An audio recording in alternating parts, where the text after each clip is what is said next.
বিসমিল্লাহির রহমানির রহিম। প্রিয় দেশবাসী, আসসালামু আলাইকুম।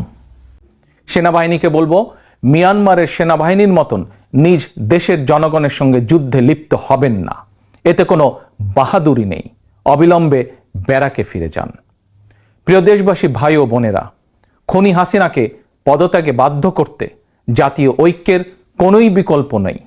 একজন রাজনৈতিক কর্মী হিসাবে, একজন বাংলাদেশি হিসাবে, বাংলাদেশের পক্ষের শক্তি, গণতন্ত্রের পক্ষের শক্তি প্রতিটি রাজনৈতিক দল, সামাজিক সাংস্কৃতিক সংগঠন, শিক্ষক, বুদ্ধিজীবী, কৃষক, শ্রমিক, স্বল্প আয়ের মানুষ, শ্রমজীবী, পেশাজীবী তথা ধর্ম বর্ণ নির্বিশেষে প্রত্যেক ব্যক্তি ও গোষ্ঠীর প্রতি আমি বিনীত আহ্বান জানিয়ে বলতে চাই, আসুন সবাই মিলে গণহত্যাকারী খুনি হাসিনার, খুনি সন্ত্রাসী বাহিনীর বিরুদ্ধে রাজপথে চূড়ান্ত প্রতিরোধ গড়ে তুলি।